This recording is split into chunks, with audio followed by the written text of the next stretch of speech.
Hi, everyone. I hope everybody has had a chance to kind of come over on this side to the Infinity Long-Term Care business page.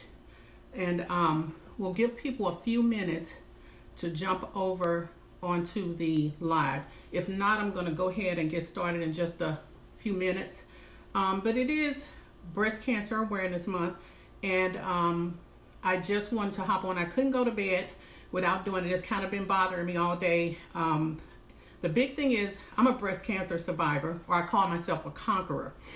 And I just wanted to get on here and talk a little bit about breast cancer because it's such a very important topic.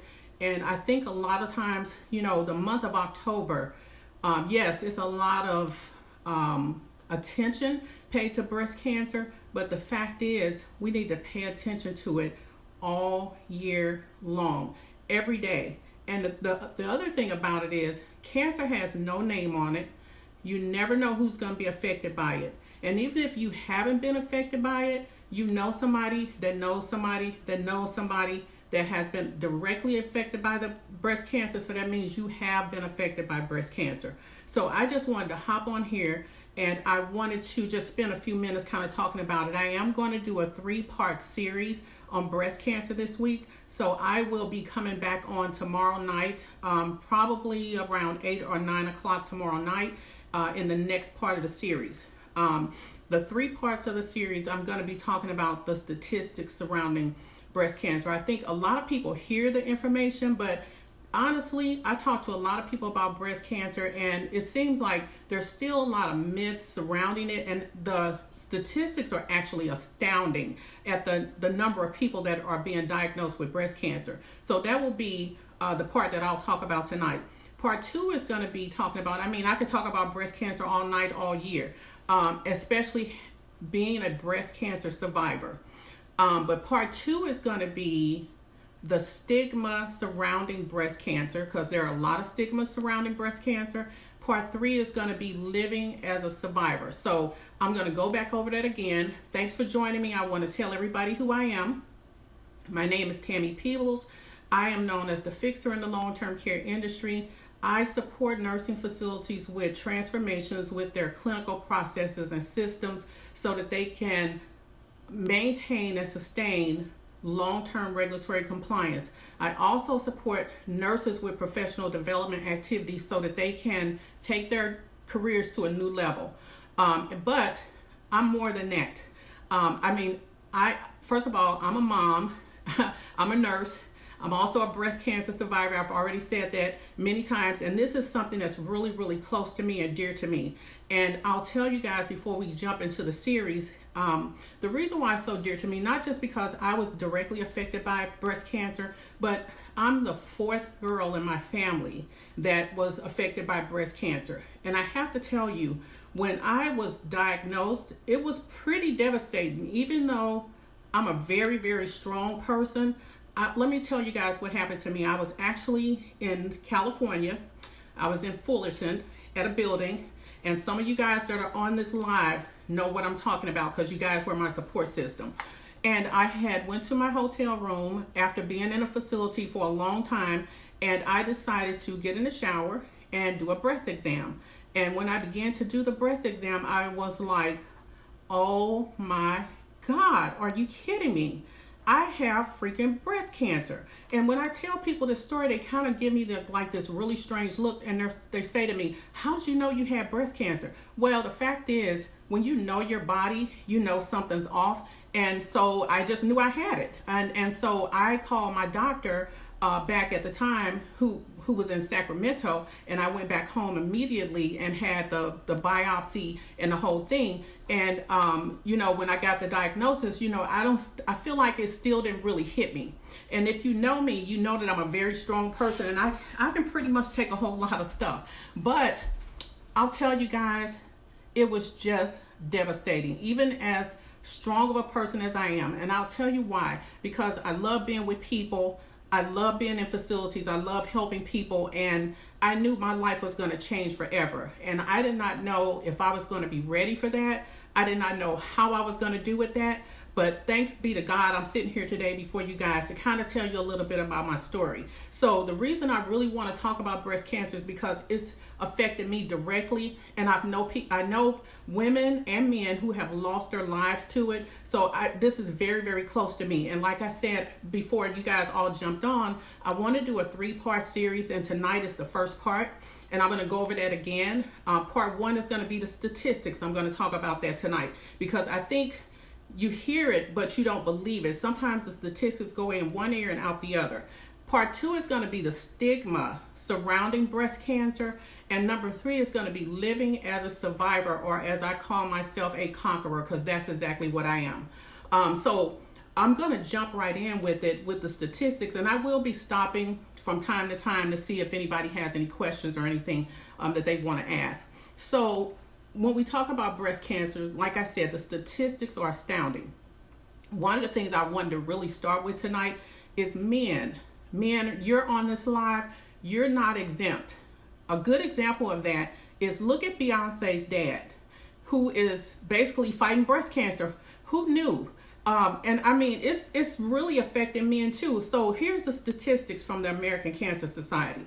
The American Cancer Society estimates that there are 2,700 new cases of invasive male breast cancer that will be diagnosed in the United States this year. They're saying about 500 men will die from this disease. So that's just lets you know, like I said at the beginning of the live, cancer has no name on it for anybody. So nobody is exempt from it. Okay, so that's really huge to me. And like I said, Beyonce's dad is the most recent man that I know have been diagnosed with it, and I know there have been other men. Long-term breast cancer survival rates, they are, the cancer rates are decreasing. And I'm going to get to that in just a second about why that is.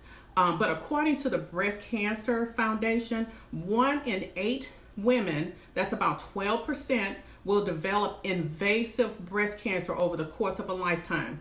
And also for the year of 2019, there's been an estimated 268,000 new cases of invasive breast cancer are expected for women to be diagnosed in the United States. And that is along with 62,930 non-invasive or in situ breast cancer. I can't go into all the medical detail about it. I'm just giving you some of the statistics so you can see that it's a widespread problem, and not only in the United States, but basically worldwide. And I don't have those here, but I wanted to just focus in on the United States for now. The other thing that they're saying is about, I talked to you about the men. A man's lifetime risk of breast cancer is 1 in 833. And I think that, to me, that's very astounding. So, when you run into men, they want to be all macho and everything and thinking that it's not going to happen to them. I didn't think it was going to happen to me either, but it did. And I had to kind of deal with it. I want to give you a couple more statistics about women. It's about 42,000 women in the United States expected to die from breast cancer. Okay, even though the death rates are decreasing since 1989, and they're saying that women under 50 experience large decreases, and there's a lot of reasons surrounding that. Some of that is the advancement in the treatments that they have now with the targeted treatment and things like that, but certainly early detection through screening and increased awareness are really, really key in keeping the breast cancer rates down. Listen, we don't have to die from this disease. We just have to do something about it, and that's the thing. And I will get to that a little bit when I get through with the statistics. Besides skin cancer, breast cancer is the most commonly diagnosed cancer among women. Like I said, it's going to be about 30% of newly diagnosed cancers for breast cancer. And I just think, if you think about the number of women that you're around every day, and you think 1 in 8 women, that's a lot. I'm around like 20, 30 women. And if you look at that, that's huge. So one of the guys that you're talking to every day will be diagnosed with breast cancer. We cannot be quiet about this any longer. Okay, now I want to talk a little bit about African American women, because first of all, I'm one, and I can talk about us. I know how we are. I know the culture. So the statistics are even more astounding for African American women. African American women are 42% more likely than a white woman to die from breast cancer. And this is due because we're overweight, our body mass index is too high. So, and we all know these things, so it's not like it's a surprise. The problem is that we have to begin to do something about it. I could stand to lose weight, you could stand to lose weight, but we have to start somewhere. It's not going to happen overnight. The other thing with the African American community, and as I said, I can talk about it because I am African American. One of the big things that happens to us, the reason why I feel like we die, is because we are afraid. I will tell you, my mother, who has gone on to heaven now, was one of the scariest persons in the world to find out if something was wrong with her. And I guess me being a nurse for a good portion of my life, I never was like that. If there's something wrong or I'm coughing too long, I'm at the doctor. But she kind of had a different kind of take on that. She used to say things like, if I have cancer, I'm just going to die with it. I don't even want to know about it, that type of thing. And so the fact is that we are fearful of the cancer diagnosis. Also, women, I'm going to talk about women. We are so busy running around taking care of everybody else at our own expense that we can't take care of ourselves. And sometimes when you finally get the cancer diagnosis, it's very advanced because we spent all our time running around taking care of everybody else, and that has to stop too. We have to learn how to do self-care to ourselves. We have to put ourselves first, because when you do that, then you can take care of your family. You can't take care of your family if you're down. All it's going to do is cause a bunch of stress and stuff. So the other thing is with the African American community is lack of information on the severity of breast cancer, the symptoms, and the need for screening. All that coupled together is the reason why the African American women or woman is dying more than white women. And for me, just having come up all the years around, strong women, they're scared to go into the doctor to get screened for breast cancer. And I mean, that is something very simple that we can do to control breast cancer, but we just won't do it. And so that's pretty much it in a nutshell as far as the African American community. There are some other things that I'll cover in the next segment, but let's go over some of the warning signs of breast cancer. This is one thing. Like I told you guys, when I found my lumps, they were very, very small. They don't always have to be these gigantic lumps that you can see. They were so small that when I went into to have the biopsy done, they couldn't find them. They were so small. And one of the things that they asked me is, how in the world did you find your lumps? And well, if you're skilled at checking your breast, you kind of know your body. If you're not skilled, ladies, you need to become skilled in checking your body. Okay, you should be able to recognize when something's off. Okay, so I'm there at the getting the biopsy, and I'm laying on the table, and the doctor, because there are doctors there that do the biopsy, says I can't find the lumps. I'm thinking, oh my God, I can't believe this. He can't find them. So I had to literally take this doctor's hand and put it where the lumps were. And then he still had a really hard time finding the lumps. So, so we kind of played around with it. He eventually found them. And did the biopsy. So a lump or swelling, skin dimpling, nipple retraction, redness or scaling around the breast. And some of those are kind of symptoms of the invasive breast cancer. I know I've taken care of women with invasive breast cancer, and the breast is really huge. It's red, it's swollen, it's painful. It's just a lot going on. That is just not normal. So when you first notice that something is off and not normal, you need to be going in and get it checked out. I'll tell you another reason I knew something was wrong with me.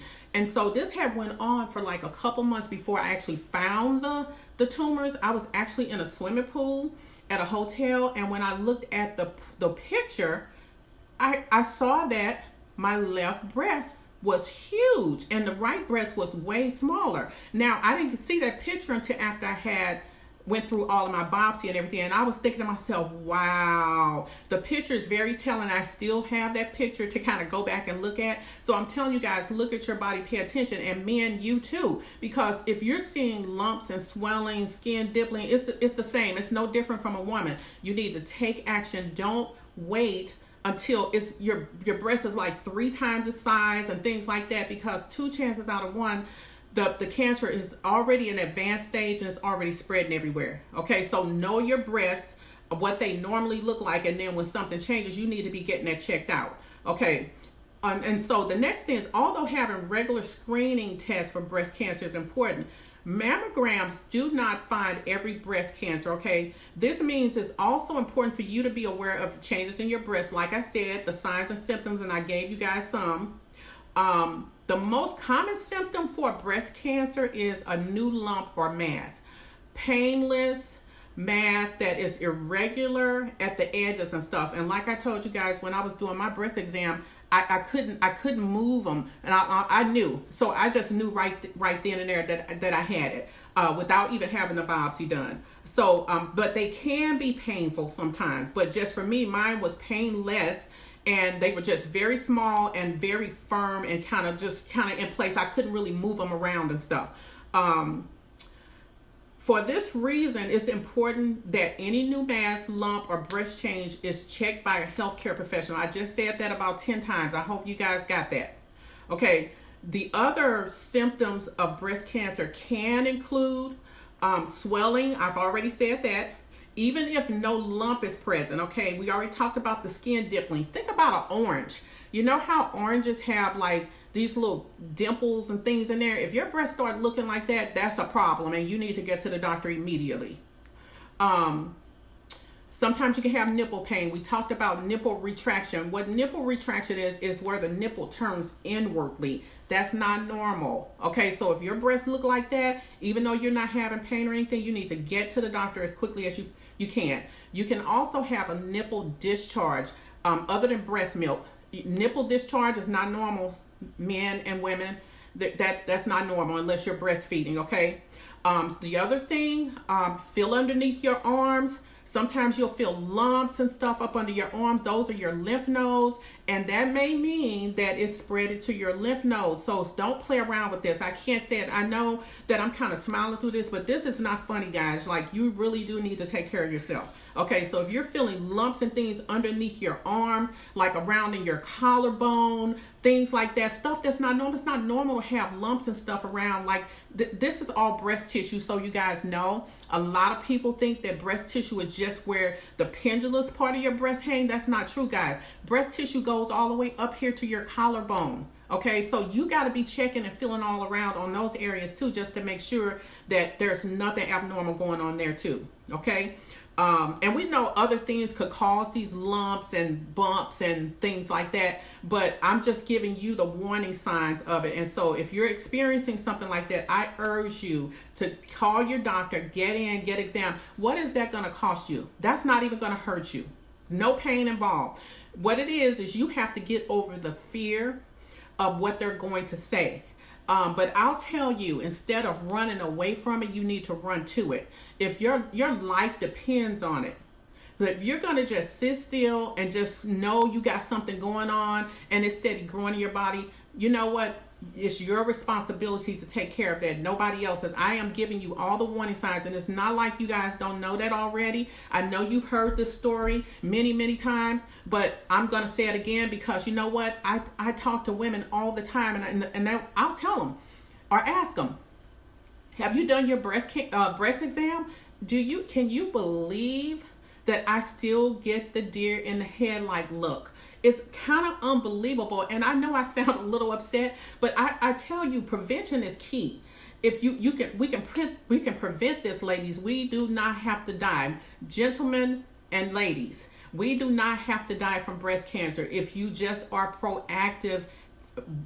Watch the signs of your body, get in, take care of it, even if you do find something. We must stop the silence when it comes to this disease because it's not going to go away. Okay, so that's what I want to go over tonight. And do you guys have any questions? I'm trying to see the screen. It's a little bit on there. Betsy, hi Betsy, thank you for joining. But it's just so it's so very important, and I know I sound kind of mad about it, and I think that if you have lost so many people like I have, and a lot of you don't know this, and some of you do know this, I am the fourth girl out of my sisters that was diagnosed with breast cancer. 2 of us are alive and 2 have passed on. I lost my older sister at 36 years old from breast cancer. I lost my baby sister at the age of 40 to breast cancer. Shout out to my sister Barbara. I know she's not on here. She's been a survivor and a conqueror for 21 years. And come next week, I will have made 7 years being in remission. And I'm sorry, I didn't mean to cry. I'm so thankful. I'm so grateful to be here, to even be sitting here in front of you guys to tell this story. It's really, really important to me. And so I just feel so fortunate, and I honor the people that have gone on. You know, we can't forget them either in their battle and their struggles and stuff that they went through. But like I said, come next week, I will have been in remission for 7 years, and I'm so honored and grateful to have made it this far. You know, because there are no guarantees. Guys, there's no guarantees that you're going to make it. So you need to do everything that you can to take care of yourself. There are just no excuses why we cannot do the preventative things like the breast exams and finding things that are off. You need to get to the doctor and you need to take care of yourself. So I just wanted to come on tonight. I wasn't going to do it, but I just felt compelled to get on tonight and talk about it. You can tell I'm very compassionate about it. I'm a very quiet person unless you really know me closely. So for me to get on here live to talk about this is a huge deal. And I just felt like I couldn't be quiet about it anymore. And so, like I said, it's 2 other parts I'm going to go over. I will be on again tomorrow night to continue the series. I want to look at the camera. So excuse me just for a second to see if anybody have any questions that I may be able to answer for them. Hi, Nicole. Hi, Myrell. Thank you guys for joining and supporting me on live tonight. But is there any questions that I can answer for you guys? Anybody have any questions? I'll stay on as long as I can. Any questions?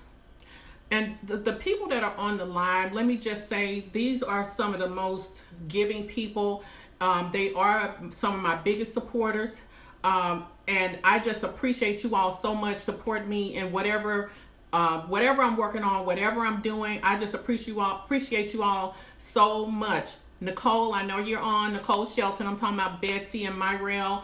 And I will tell you one other thing. You know, when you're going through the battle of breast cancer, because it definitely is a battle, I have to tell you guys, and I don't know if any of my family members are on or anything like that, but I will tell you your work family is very important. Because when I was going through my treatment and everything, it was my work family that took care of me. My work family came out in droves. I can't say enough about Empress Healthcare, which is located in Vancouver, Washington. When I tell you these people came for me to support me, they had 5 states and we had buildings all across there, and they came to support me. So you guys don't know how much that means for you guys to be on this live supporting me tonight. I just really appreciate you all. And I want to thank you guys for getting on tonight. If you guys don't have any questions, I'm going to go ahead and end the live. I didn't mean to cry, but I can't help what I feel, you know, and I'm a very authentic person. So this is what you get when I get on there, and I'm just very thankful to be alive, to be able to sit in front of you guys to even tell a little bit about my story. And it is just a little bit of my story. One day I'm going to tell the full story. But for tonight, I just want to come on and I just want to talk about the importance for us to recognize the warning signs and some of the statistics surrounding the breast cancer. So if you guys don't have any other questions, I'm going to go ahead and end the live. And you guys want to pop on tomorrow, I'm probably going to come on about 8 o'clock, so it's not so late. And if you guys want to join there, that would be great. You need to come to this page, Infinity Long-Term Care Consulting business page, to get the information. If that's it, then I'm going to hop off, and I want to thank you guys for joining me tonight. Talk to you guys later. Bye-bye. Bye, everybody.